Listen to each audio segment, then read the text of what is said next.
Just the other day, I was having this casual coffee chat with a friend, and he asked me, am I going to be replaced by AI?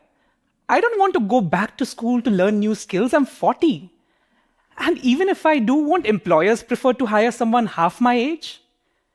I get his concern, and of many other friends and clients who've been asking me similar questions. To be very honest, sometimes I worry about it too. You see, I'm a consultant, and consultants like me are famous, or some of you may even say infamous, for creating these extensive, deeply researched, well polished slide decks. But you know what? We take great pride in this ability. But what took us days and sometimes weeks in the past can now increasingly be done in a matter of hours, thanks to AI. And well, this sort of thing is happening all over the economic landscape. 1 in every 3 workers globally will find their jobs significantly impacted due to technology in this decade. And that's not just bank tellers, factory workers, and warehouse staff, but executive, managers, and office workers too.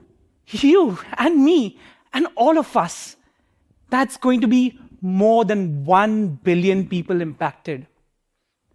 And companies can't hire their way through this problem.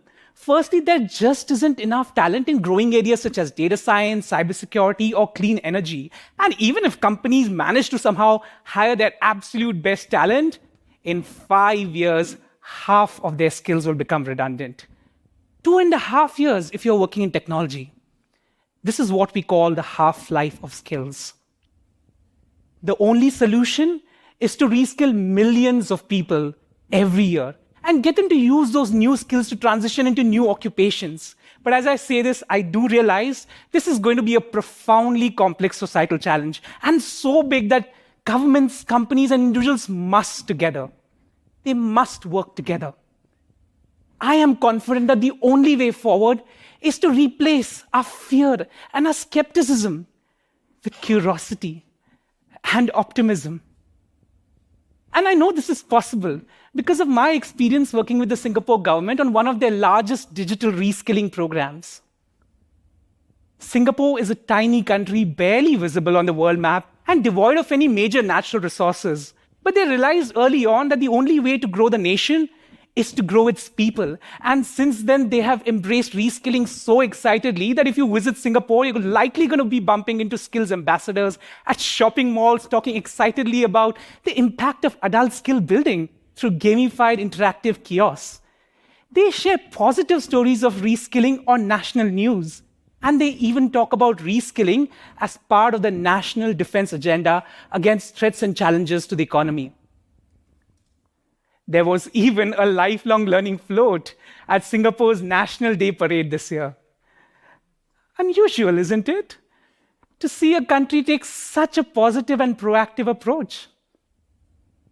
Well, it was no surprise for me that in 2020, during record unemployment, the government reached out to my company to ask if we could take a few unemployed workers as interns. But that conversation quickly spiraled into something much bigger. And soon we were working jointly to launch an at-scale 6-month program called RISE to reskill thousands of individuals from traditional declining roles into roles such as data scientist, digital product owner, and digital marketer. But as applications to our program increased, so did my nervousness. Many of our applicants had been out of formal education for more than 20 years. We had Simon, a 53-year-old from the construction sector, who survived 2 economic crises to realize that he now wants to get into a digital career. We had Hafiza, who spent more than 7 months looking for her perfect job to realize that she needed new skills to pivot away from the traditional media industry that she worked in, which was getting impacted by technology. As I spoke to many of our learners, it was clear to me that this was not going to be an easy transition for them.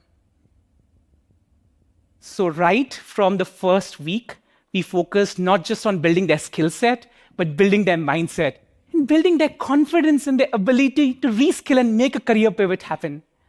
And this is when we taught them skills such as first principles problem solving, a strategy we consultants use to solve some of our clients' difficult problems. First principles problem solving is challenging assumptions to identify the real problem to be solved. And then looking at issues from multiple fresh perspectives, even when you may not have deep subject matter expertise to begin with. And then distilling the core insight in a concise way. These first principles problem solving skills would prepare our learners to thrive in these unfamiliar situations they will find themselves in these new job domains. And then to teach them the digital or the technology skills, we had to make things very, very real and practical for our mature learners. So we put their skills in action on real projects. And this is where we invited executives from companies like Olam, Danone, and Singapore Airlines to host hackathons. I still remember one of the hackathon showcases where our RISE learners presented the deep user research they did and the mock-up of the digital app that they were recommending. One of the client professionals got so excited and he told them, "This is like professional consulting work." I sat there, smiling cheek to cheek, because I knew that if these learners had applied for jobs, their applications would have been screened out even in the very first stage. And yet more than 80% of our learners found jobs. Our friend Simon, he got hired as a digital project manager in InsurTech. And Hafiza, she works as a digital marketing specialist in cybersecurity company. Every time somebody from our program found a job, we felt like proud parents. Such bliss, I tell you. But the government of Singapore had an important role to play in the success of programs like RISE. They created a national job database and they incentivized companies to hire such reskilled talent. They're even steering academia to transition from higher education to continuous learning. And they have so successfully changed the narrative from fear to curiosity that in 2021 alone, more than 660,000 individuals and more than 24,000 companies participated in their programs. And if you thought Singapore was unique, we are not the only ones. Italy, Spain, India, and many other countries are launching similar skilling initiatives. But beyond the role of governments, companies play an important part to shift this mindset from skepticism to optimism for reskilling. Take IKEA, the global furniture player. In 2021, IKEA launched this AI bot they call Billy to manage majority of their routine customer inquiries. But hold on a second. What would happen to all those call center employees? Would they lose their jobs? No. This is where IKEA chose to take a revolutionary approach, and they actually ended up reskilling more than 8,500 individuals who were call center employees into interior design consultants to provide new personalized design services to their customers. And the best part of this story is that IKEA won the hearts and the minds of its employees and customers, but made an incremental sales of more than $1.4 billion in 2022 alone. Now, ultimately, beyond governments and companies, the real change must come from all of us.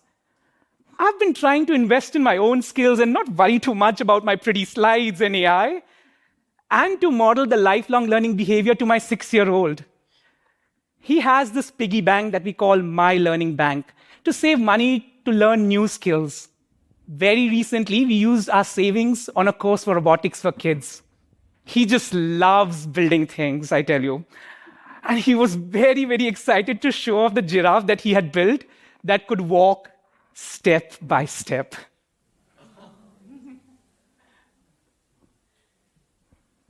And step by step is all we need to embrace the reskilling revolution.